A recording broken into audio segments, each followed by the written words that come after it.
कैमरे पे नहीं बात करूंगा। सर कुछ कहना है आपको? अरे अब तुम अभी sir, do you want to say something? अभी sir, do you want to say something? क्या कहना चाहते हैं आप? अभी सर कितनी देर यू आप रहे? Question, what do you have to say?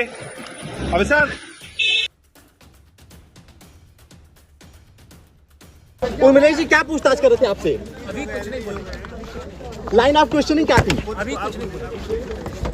अभी मैं कुछ नहीं बोलूंगा। और भी लोग सर जी, अभी मैं कुछ नहीं बोलूंगा। कब बोलिएगा सर? बाद में बोलूंगा। क्या पूछ रहे थे?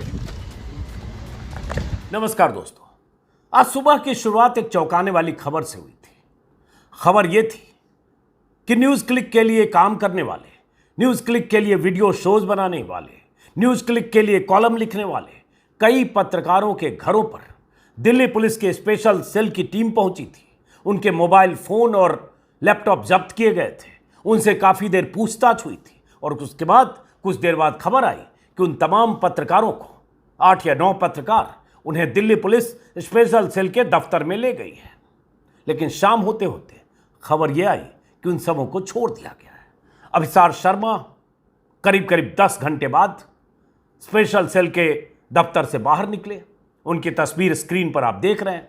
उनसे वहाँ जो संवाददाता पूछताछ कर रहे थे या जानने की कोशिश कर रहे थे क्या हुआ, उन्होंने जवाब तो नहीं दिया। लेकिन उन्होंने घर पहुंचकर अभिसार ने 7:35 पर ट्विटर पर बताया, after a day long interrogation by Delhi special cell I am back home. दिन भर की पूछताछ के बाद मैं घर आ गया हूँ। Each and every question posed will be answered. सारे सवालों के जवाब दिए जाएंगे। नथिंग टू फियर, डरने की कोई बात नहीं है। And I will keep questioning people in power and particularly those who are afraid of simple questions. मैं लगातार उनसे सवाल पूछता रहूंगा जो पावर में हैं और जो साधारण सवालों से भी डरते हैं। Not banking down at any cost. 7:35 पर वही अभिसार शर्मा, जिनका अपना यूट्यूब प्लेटफॉर्म है, करीब करीब 3 मिलियन उनके फॉलोअर हैं, लाखों लोग हर रोज देखते हैं, न्यूज़ क्लिक के लिए कुछ कार्यक्रम बनाते हैं, डिबेट करते हैं या शोज करते हैं। इसी तरह से उर्मिलेश, जिन्हें हम जैसे लोग 35 सालों से जानते हैं, एक बुद्धिजीवी, चिंतक, लेखक, पत्रकार, तमाम तरह के मुद्दों पर मुखर पत्रकार, उन्हें भी पुलिस ने डिटेन किया या उन्हें भी पुलिस ले गई गाड़ी में बिठाकर। सुबह तस्वीरें आपने मेरे यूट्यूब चैनल पर देखा होगा। लेकिन शाम को उन्हें भी छोड़ा गया। अभी जब मैं वीडियो रिकॉर्डिंग कर रहा हूं तब पता चला कि जो भी 8-9 लोग न्यूज़ क्लिक के लिए काम करते थे कंट्रीब्यूटर के तौर पर, उन कंसल्टेंट के तौर पर, उन सबों को शाम होते होते स्पेशल सेल ने छोड़ दिया।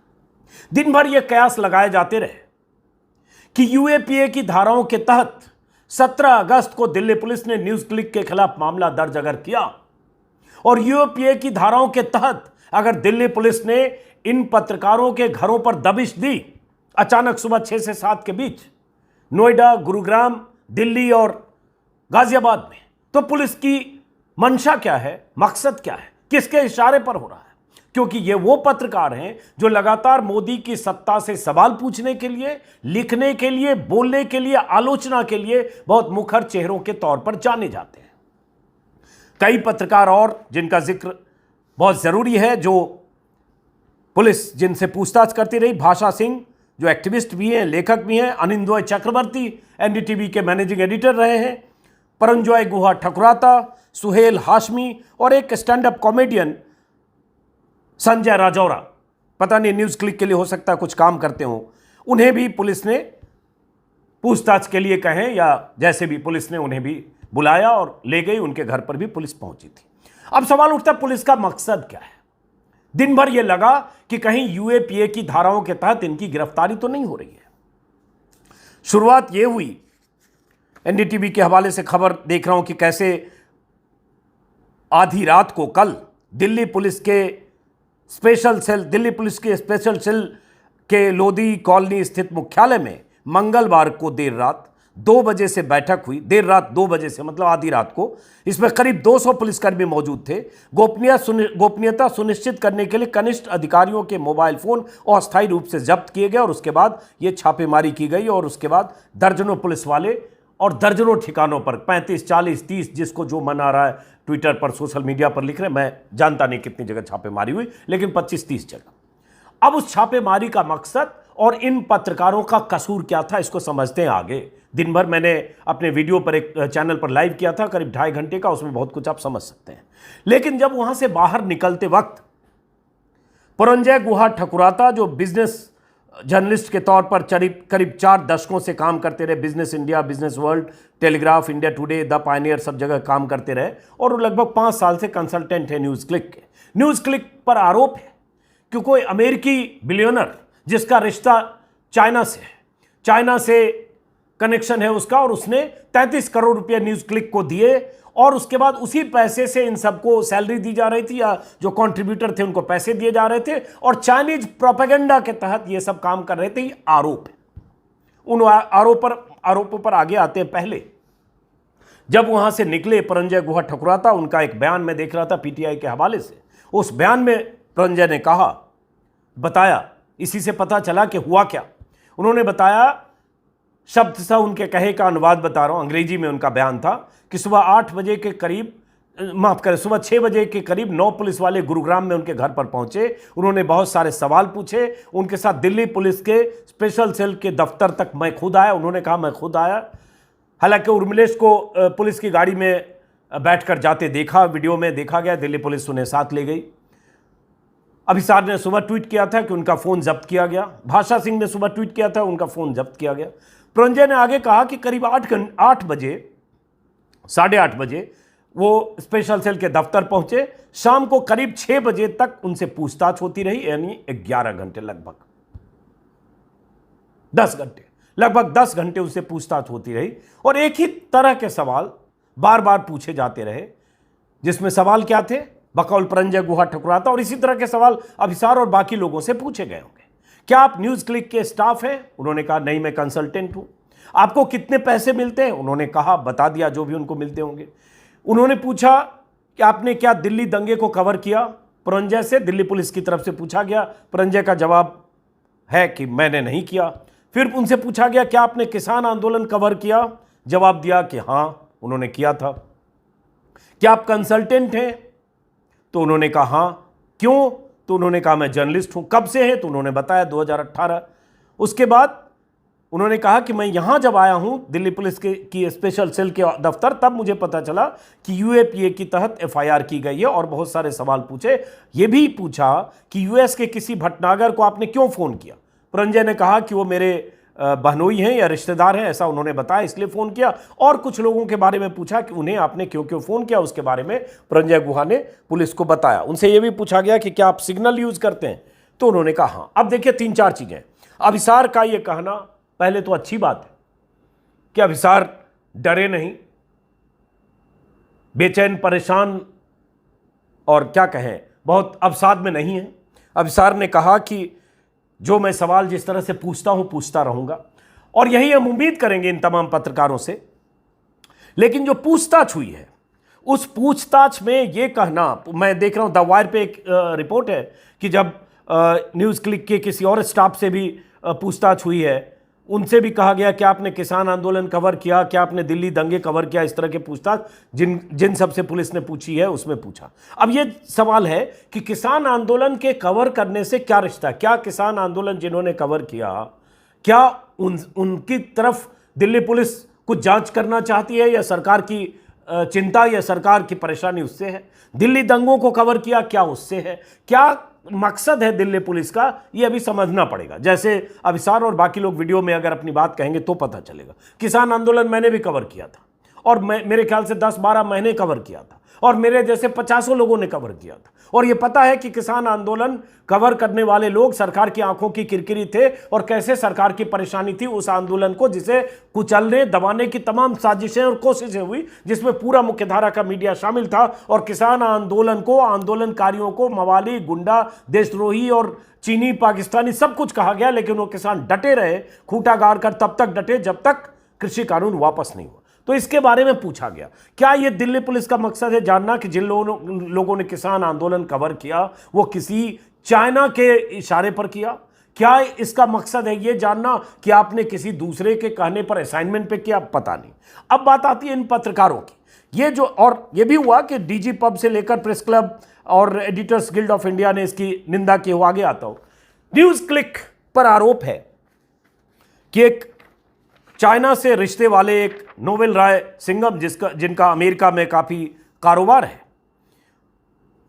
उन्होंने 33 करोड़ रुपए न्यूज क्लिक को दिए। एनडीटीवी के हवाले से मैं बता रहा हूं, 38 करोड़ माफ करें, और चीन से कथित संबंध रखने वाली संस्थाओं से 38 करोड़ मिले।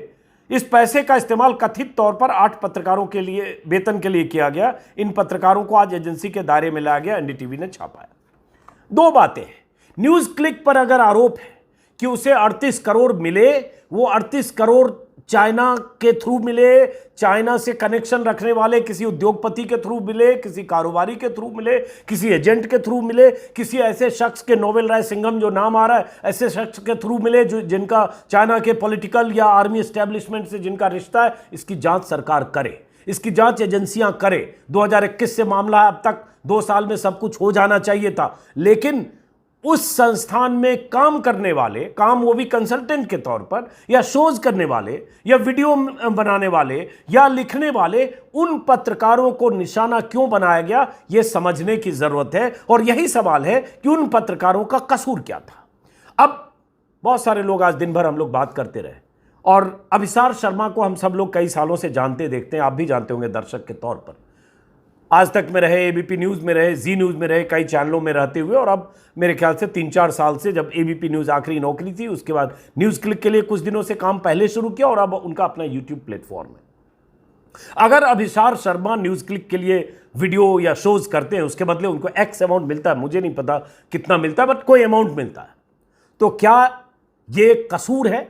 और क्या इस आधार पर पुलिस उन्हें गिरफ्तार कर सकती है, या उनके खिलाफ मामला दर्ज करके, या उस तरह से उन्हें टॉर्चर या परेशान कर सकती है? दूसरा कि उर्मिलेश को हम सब लोग 30-35 सालों से जानते हैं, सब लोग जानते हैं, दर्शक के तौर पर आप भी जानते होंगे, लेखक, बुद्धिजीवी, चिंतक, पत्रकार, सब। उर्मिलेश को शो करते हैं, शायद 60,000 रुपया, किसी ने आज बताया 60,000 रुपये महीने उसके बदले मिलते हैं।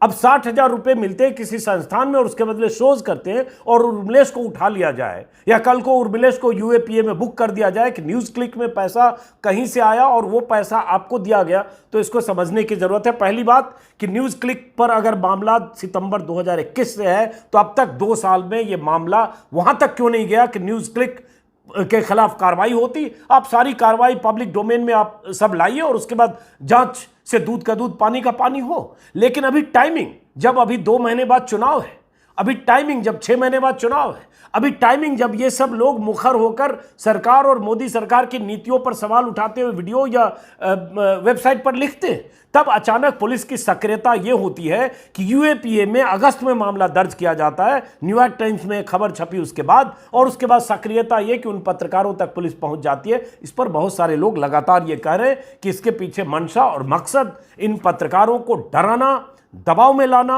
और जिस तरह से सरकार बेचैन है कि डिजिटल और सोशल मीडिया पर ऐसे लोग हैं जो सरकार के दबाव में नहीं आते, सरकार के शिकंजे से बाहर हैं, या सरकार की चापलूसी नहीं करते, क्योंकि दुनिया जानती है कि 90% न्यूज चैनल सरकार के लिए चाटुकारिता करते हैं, सरकार के एजेंडे के हिसाब से काम करते हैं, उनको पब्लिक से मतलब नहीं, उनको सरकार, मोदी, शाह, अमित शाह, प्रधानमंत्री और योगी से मतलब है। लेकिन वो लोग जो डिजिटल प्लेटफॉर्म पर हैं, वो सरकार की मुसीबत बने हुए हैं, या कहें सरकार के लिए सरदर्द बने। शायद यही वजह तो नहीं, और इस वजह के अलावा कोई दूसरी वजह समझ में नहीं आती। अब जो लोग, जिन्हें पुलिस ने बुलाया या घर से ले गए, या जिनके मोबाइल जब्त किए, सवाल यह है कि किसी का मोबाइल, लैपटॉप, मेरा ही लैपटॉप अगर जब्त करते हैं, मोबाइल जब्त करते हैं, इसमें बहुत सारे पर्सनल डेटा है, इसको लेकर सुप्रीम कोर्ट की गाइडलाइंस, और पत्रकार 50 लोगों से बात करता होगा। लेकिन अगर आप इस तरह से करते हैं, तो इसका मकसद क्या है? जिस ढंग से अचानक धमके, और एनडीटीवी की इस वेबसाइट की खबर के मुताबिक, अरविंद गुणशेखर ने खबर लिखी है, सूर्यकांत पाठक की भी खबर है, उस खबर के मुताबिक कि मंगलवार की रात 2 बजे अगर मीटिंग हुई दिल्ली पुलिस के स्पेशल सेल के दफ्तर में, और 200 पुलिसकर्मी, गोपनीयता सुनिश्चित कि कैसे इनके घरों पर छापे मारे जाएंगे, क्या ये सब आतंकवादी है?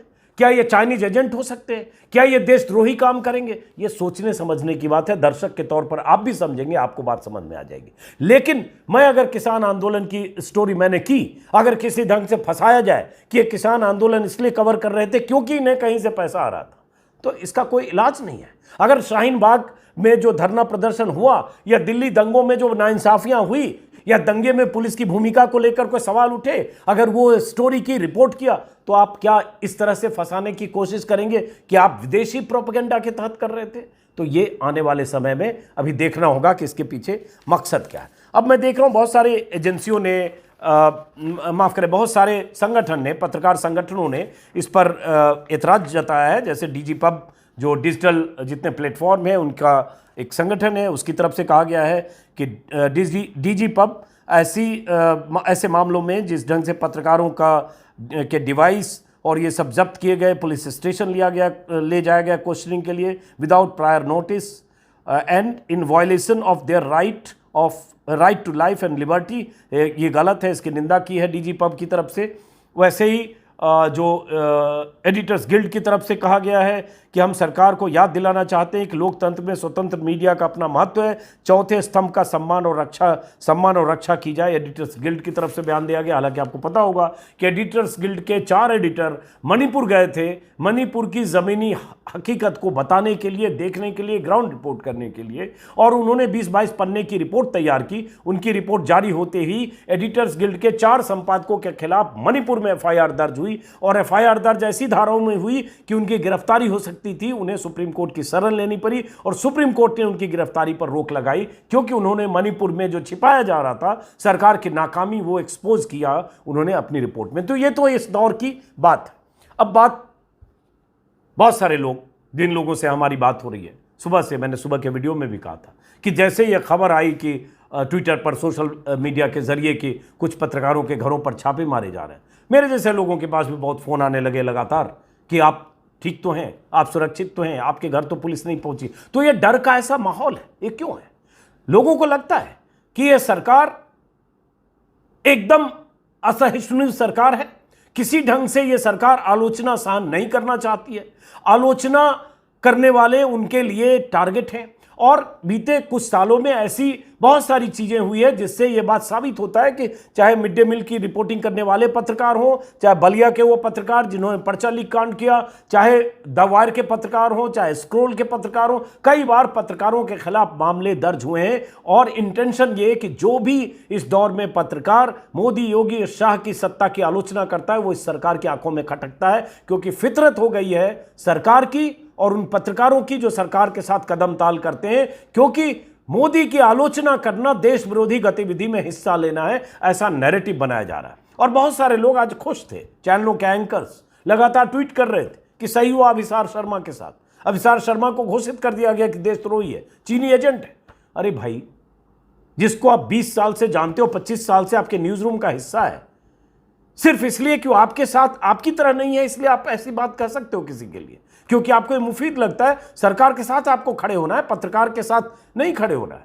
ये दौर ऐसा हो गया। बहरहाल, तो ये खुशी की बात है। चलिए, शाम होते होते इन लोगों को जो खबर आ रही है कि सभी लोगों को लगभग घर जाने दिया गया है 10 घंटे 8 घंटे की पूछताछ के बाद, लेकिन ये मामला खत्म नहीं हुआ है।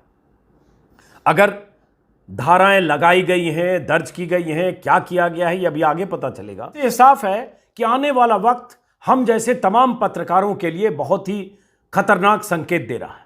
सरकार को ऐसे पत्रकार पसंद नहीं, और सरकार को पता है कि जब ऐसे पत्रकारों के खिलाफ गलत सलत धाराएं लगाकर भी फंसाया जाएगा तो मीडिया का बड़ा तबका, मुख्य धारा की मीडिया का बड़ा तबका तालियां बजाएगा, जश्न मनाएगा और प्रतिरोध की आवाज़ों को कुचलने की साजिश में शरीक होगा। और यही वजह है कि जिस ढंग से पत्रकारिता में ऐसे लोगों को टारगेट किया जा रहा है जो लोग सरकार के लिए असहज आवाज़ों की तरह अपनी बात रख रहे हैं। तो इसलिए दर्शकों के तौर पर थोड़ी जिम्मेदारी आपकी भी है। सजग रहिए, सचेत रहिए और ऐसे लोगों की हौसला अफजाई करिए जो लगता है कि सरकार से सवाल पूछ रहे हैं। जैसे अभिसार ने आज कहा कि हम सरकार से सवाल पूछने का सिलसिला जारी रखेंगे। फिलहाल इस वीडियो को ख़त्म करता हूं। देखते हैं कल तक क्या जानकारी मिलती है, अभिसार से क्या पूछताछ की गई, सरकार या पुलिस की मंशा क्या? सरकार बार बार कह रहा हूं इसलिए क्योंकि दिल्ली पुलिस अमित शाह के अधीन है। दिल्ली पुलिस बिना अमित शाह की अनुमति के इन पत्रकारों को इस तरह से गाड़ियों में बिठाकर नहीं ले गई होगी। बिना अनुमति के अमित शाह के दिल्ली पुलिस ने इस तरह से पत्रकारों के घरों पर अचानक दबिश नहीं दी होगी, इस तरह से जैसे ये पता नहीं कितने बड़े अपराधी हैं, तड़के एक साथ 15-20 टीमें बनाकर अलग अलग लोकेशन पर। तो फिलहाल इस वीडियो को खत्म करते हैं। उम्मीद है अंधेरा छटेगा। नमस्कार।